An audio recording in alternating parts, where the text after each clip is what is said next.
नमस्कार। आज हम एक ऐसी रेमेडी की गहराई में उतरेंगे जो हर स्टूडेंट के लिए और क्लिनिकल प्रैक्टिस के लिए बहुत ज़रूरी है। Cocculus indicus. अक्सर स्टूडेंट्स इसके बहुत सारे सिम्टम्स में कंफ्यूज हो जाते हैं और इसका कोर आइडिया पकड़ नहीं पाते। बिल्कुल। और इस उलझन को सुलझाने के लिए आज की हमारी पूरी बातचीत का बेस रहेगा a classic text, Allen's keynotes. हम ये समझने की कोशिश करेंगे कि एलन्स कीनोट्स इस रेमेडी की पिक्चर को कैसे पेंट करता है और वो कौन से की सिम्टम्स हैं जो हमें इस रेमेडी की आत्मा तक ले जाते हैं। तो मिशन बिल्कुल क्लियर है। एलन्स कीनोट्स के जरिए कॉक्यूलस की एक ऐसी इमेज बनाना जो आसानी से याद रहे, एक कहानी की तरह। चलिए इस कहानी को शुरू करते हैं इसके पहले चैप्टर से। इसका कॉन्स्टिट्यूशन, यानी ये रेमेडी किस तरह के इंसान, किस तरह के मरीज को ज्यादा सूट करती है। एलन्स कीनोट्स की पहली ही लाइन एक बहुत स्पेसिफिक प्रोफाइल देती है, for women and children with light hair and eyes. और फिर sensitive romantic girls with irregular menstruation और बुकवॉर्म्स का भी जिक्र है।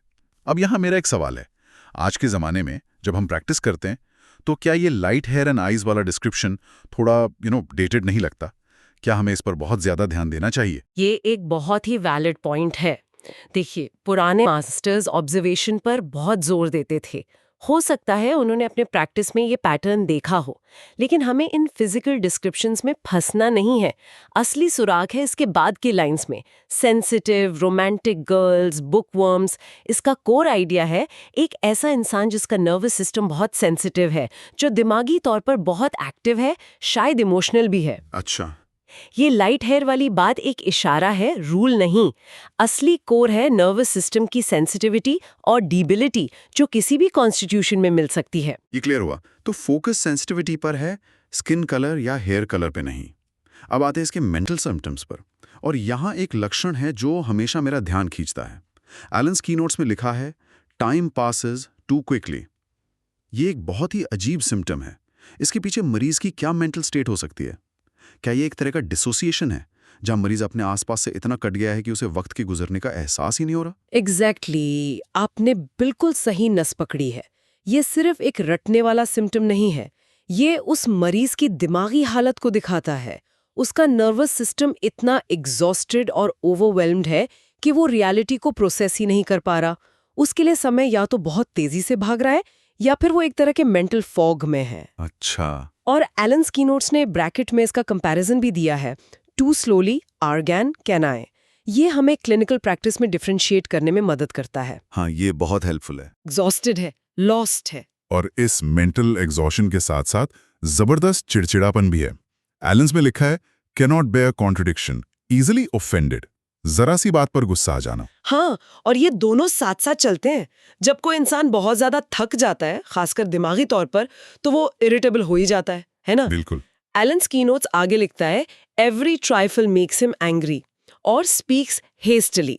मतलब छोटी छोटी बातों पर भड़क जाना और जल्दबाजी में बोलना। तो पिक्चर क्या बन रही है? एक सेंसिटिव, मेंटली एक्टिव इंसान जो अब ओवर एग्जॉशन की वजह से चिड़चिड़ा हो गया है और रियलिटी से थोड़ा डिस्कनेक्ट महसूस कर रहा है। बिल्कुल। हमने देखा कि इसका असर दिमाग पर कैसा होता है, चिड़चिड़ापन और समय का अजीब एहसास। लेकिन ये दिमागी थकान और सेंसिटिविटी शरीर में कैसे नजर आती है? मुझे लगता है यहीं पर कॉक्यूलस की सबसे बड़ी पहचान सामने आती है। बिल्कुल। और यहाँ से हमारी डिटेक्टिव स्टोरी का सबसे बड़ा क्लू सामने आता है, मोशन सिकनेस। अगर कॉक्यूलस का कोई एक ग्रैंड कीनोट है तो वो यही है। हाँ। एलन्स कीनोट साफ साफ कहता है, नॉजिया और vomiting from riding in carriage, boat और रेलरोड कार। और ये कोई मामूली मोशन सिकनेस नहीं है, इसकी इंटेंसिटी देखिए। एलन्स कहते हैं even looking at a boat in motion से भी हो सकती है। मतलब चलती हुई नाव को देखने भर से मरीज को चक्कर और उल्टी आने लगती है? एग्जैक्टली। ये नर्वस सिस्टम की एक्सट्रीम हाइपर सेंसिटिविटी है। ये तो बहुत ही एक्सट्रीम है। और दूसरा बड़ा क्लू है कमजोरी, वीकनेस। लेकिन कमजोरी तो दर्जनों रेमेडीज का लक्षण है। एक प्रैक्टिशनर क्लिनिक में कैसे तय करेगा कि ये कॉक्यूलस वाली कमजोरी है, ना कि जेलसेमियम या चाइना वाली? मरीज के बताने के तरीके में क्या फर्क होगा? बहुत अच्छा सवाल है। कॉक्यूलस की कमजोरी आम थकान नहीं है, ये एक प्रोफाउंड लैसिट्यूड, एक पैरालिटिक वीकनेस है। मरीज को लगता है जैसे उसके अंगों में जान ही नहीं है। अच्छा। एलन्स कीनोट्स में एक लाइन है जो इसकी इंटेंसिटी बताती है, during the effort to menstruate she is so weak she is scarcely able to stand. Periods के दौरान इतनी कमजोरी के खड़ा होना भी नामुमकिन लगे। हाँ, एक और सिम्टम देखिए, feels too weak to talk loudly. इतनी वीकनेस के जोर से बोला भी नहीं जा रहा। और इस कमजोरी का कारण भी बहुत स्पेसिफिक है। एग्जैक्टली और वही इसका डिफरेंशिएटिंग पॉइंट है। इस कमजोरी का सबसे बड़ा कॉज है लॉस ऑफ स्लीप या नाइट वॉचिंग, रात भर जागना। Night watching. एलन स्कीनोट्स के according feel weak if they lose but 1 hour sleep. सिर्फ 1 घंटे की नींद कम होने पर भी मरीज पूरी तरह से ड्रेन हो जाता है। सिर्फ 1 घंटे में? हाँ, कल्पना कीजिए एक माँ की जो अपने बीमार बच्चे के साथ कई रातों से जागी है, या कोई स्टूडेंट जो एग्जाम के लिए रात रात भर पढ़ रहा है। अब वो इतना कमजोर और डिजी है कि उसे किचन तक चल के जाने में भी चक्कर आते हैं। उसे लगता है जैसे सब कुछ घूम रहा है। राइट। ये कॉक्युलस की क्लासिक पिक्चर है। नींद की कमी के बाद न्यूरोलॉजिकल ब्रेकडाउन। गिलसीमियम और चाइना से ये कैसे अलग है? गिलसीमियम में भी पैरालिटिक वीकनेस है, पर वो अक्सर वायरल इलनेस के बाद आती है। चाइना में वीकनेस फ्लूइड लॉस के बाद आती है।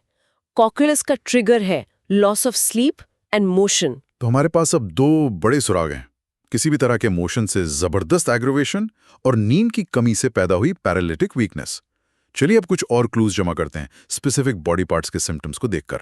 सिर के सिम्टम्स से शुरू करते हैं। हेड सिम्टम्स भी इसी पैटर्न को फॉलो करते हैं। एलन्स लिखते हैं headache in nape and occiput extending to the spine. Occiput और नेप मतलब सिर और गर्दन का पिछला हिस्सा। हाँ, यहाँ से दर्द शुरू होकर रीढ़ की हड्डी तक जाता है। और सेंसेशन कैसी है? As if tightly bound by cord, जैसे किसी ने रस्सी से कसकर बांध दिया हो। और इस सिरदर्द के साथ भी नॉजिया और वॉमिटिंग होता है। बिल्कुल। और वर्टिगो यानी चक्कर आना, वो भी मोशन से ही जुड़ा है। हाँ, vertigo as if intoxicated upon rising in bed और by motion of the carriage. सुबह बिस्तर से उठते वक्त चक्कर आना या गाड़ी चलने से चक्कर आना। पैटर्न बिल्कुल क्लियर है, मोशन से एग्रवेशन। एकदम। और एक और बहुत ही यूनिक सेंसेशन है sensation of hollowness in head. मरीज को लगता है कि सिर के अंदर सब कुछ खोखला है। हॉलोनेस ये दिखाता है कि मरीज कितना ड्रेन्ड आउट और एम्प्टी फील कर रहा है। अब पेट के सिम्टम्स पर आते हैं। नॉजिया तो इसका कोर है ही, पर एलन्स कीनोट्स में एक और बहुत अजीब सेंसेशन का जिक्र है। Sensation in abdomen of cutting and rubbing on every movement as of sharp stones. पेट में ऐसा महसूस होना जैसे हर हरकत पर नुकीले पत्थर एक दूसरे से कट और रगड़ रहे हों। ये इतना ग्राफिक डिस्क्रिप्शन है। बिल्कुल, ये एक बहुत ही peculiar, rare and strange symptom है जो रेमेडी को कंफर्म करने में मदद करता है। और ये दिखाता है कि बॉडी में मूवमेंट को लेकर कितनी ज्यादा हाइपर सेंसिटिविटी है। अच्छा। सिर्फ एक्सटर्नल मोशन जैसे गाड़ी चलना ही नहीं, बॉडी के इंटरनल मूवमेंट से भी पेशेंट को तकलीफ हो रही है। ये नर्वस सिस्टम की एक्सट्रीम इरिटेबिलिटी को दर्शाता है। राइट। इसे आप एक ऐसे माइक्रोफोन की तरह समझ सकते हैं जिसकी सेंसिटिविटी बहुत ज्यादा बढ़ा दी गई हो। हर छोटी सी आवाज मतलब स्टिम्युलस कान फाड़ने वाले शोर मतलब सिम्टम की तरह लगती है। और फीमेल रिप्रोडक्टिव सिस्टम में मेंसेस के दौरान एक्सट्रीम वीकनेस तो है ही, ल्यूकोरोरिया के बारे में भी बहुत स्पेसिफिक डिस्क्रिप्शन है। यस, और एग्जाम्स के लिए और प्रैक्टिस के लिए ये डिटेल्स बहुत इंपॉर्टेंट है। एलन स्कीनोट्स कहता है कि leucorrhoea in place of menses या पीरियड्स के बीच में होता है। अच्छा। लेकिन उसका कैरेक्टर सबसे जरूरी है।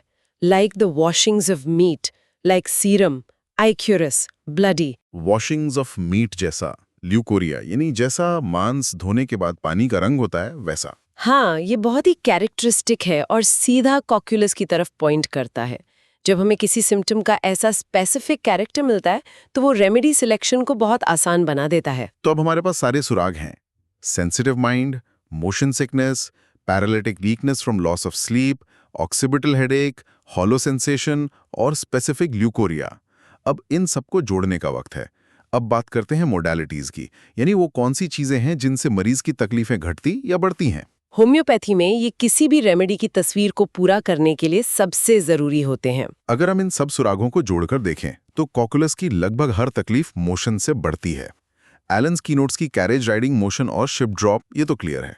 हाँ, ये तो क्लियर है। लेकिन इसके अलावा eating, drinking, sleeping, smoking, talking, इन सब से भी एग्रवेशन है। ये तो बहुत एक्सटेंसिव लिस्ट है। इसका मतलब क्या है? इसका मतलब है कि ये नर्वस सिस्टम की एक्सट्रीम फ्रिजिलिटी है। ये ऐसा है जैसे शरीर का शॉक अब्जॉर्बर सिस्टम पूरी तरह से फेल हो गया हो अच्छा। और हर छोटा बड़ा जोल्ट, हर स्टिमुलस उसे हिला देता है, चाहे वो मोशन का जोल्ट हो या खाना पचाने का एफर्ट या बात करने की स्टिमुलेशन। मतलब सब कुछ उसे एग्रीवेट कर रहा है। हाँ, शरीर किसी भी तरह के एफर्ट को हैंडल करने की पोजीशन में नहीं है। एलन स्कीनोट्स इसे इग्नेशिया और नक्स वोमिका से कंपेयर करने को कहता है। नक्स वोमिका भी तो इरिटेबिलिटी और ओवर सेंसिटिविटी के लिए जानी जाती है, खासकर ओवरवर्क और स्टिमुलेंट्स के अब्यूज से। तो हम डिफरेंशिएट कैसे करेंगे? ये डिफरेंशियल डायग्नोसिस के लिए क्रूशियल है। इग्नेशिया में भी सेंसिटिविटी है, लेकिन वो ज्यादातर इमोशनल स्फीयर में है, खासकर ग्रीफ के बाद। नक्स का मरीज भी इरिटेबल है, एम्बिशियस है, ओवरवर्क करता है, लेकिन वो वीक और पैरालिटिक फील नहीं करेगा। राइट। खड़ा होकर भी काम करता रहेगा, वो ड्रिवन है। कॉक्यूलस का मरीज टूट चुका है, वो वीक, एग्जॉस्टेड और डिजी है। वो काम करना चाहता है पर कर नहीं सकता। समझ गया। और एलेंस में वो क्लिनिकल नोट कि इसने umbilical hernia with obstinate constipation को ठीक किया नक्स वोमिका के फेल होने के बाद, ये इसकी डीप एक्टिंग नेचर को दिखाता है। मतलब ये सिर्फ फंक्शनल कंप्लेंट्स जैसे नोजिया, वर्टिगो की रेमेडी नहीं है। नहीं, ये डीप पैथोलॉजिकल चेंजेस को भी एड्रेस कर सकती है। तो कॉक्यूलस इंडिकस की एक साफ तस्वीर उभर रही है। ये कहानी है एक ऐसे सेंसिटिव नर्वस सिस्टम की जो ओवर स्टिमुलेशन और नींद की कमी की वजह से क्रैश हो गया है। बिल्कुल। मरीज कोई भी हो सकता है, एक रोमांटिक गर्ल, एक बुक वॉर्म या रात भर जागने वाला कोई caregiver. Core theme nervous system की एग्जॉशन और हाइपर सेंसिटिविटी का है, जो मोशन सिकनेस और पैरालिटिक वीकनेस के रूप में सबसे ज्यादा नजर आता है। बिल्कुल सही। नर्वस सिस्टम की हाइपर सेंसिटिविटी इसका कोर है और मोशन सिकनेस इसका सबसे लाउड एक्सप्रेशन।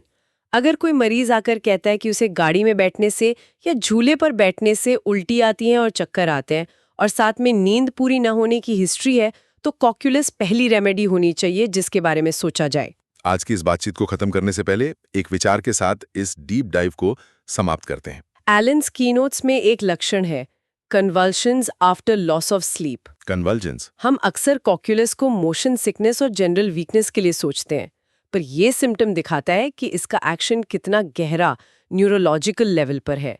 कन्वल्शंस यानी दौरे पड़ना एक सीरियस कंडीशन है। हाँ बिल्कुल। इससे एक जरूरी सवाल उठता है, क्या लॉस ऑफ स्लीप के ट्रिगर से होने वाली ज्यादा सीरियस न्यूरोलॉजिकल कंडीशंस में, जैसे कि कुछ तरह के एपिलेप्सी में भी कॉक्यूलस के बारे में सोचा जा सकता है? ये इसके स्कोप को और भी ब्रॉडन करता है और हमें याद दिलाता है कि हमारी रेमेडीज को सिर्फ कुछ कॉमन कीनोट्स तक लिमिट नहीं करना चाहिए। इनके अंदर बहुत गहराई छिपी है जिसे एक्सप्लोर किया जा सकता है।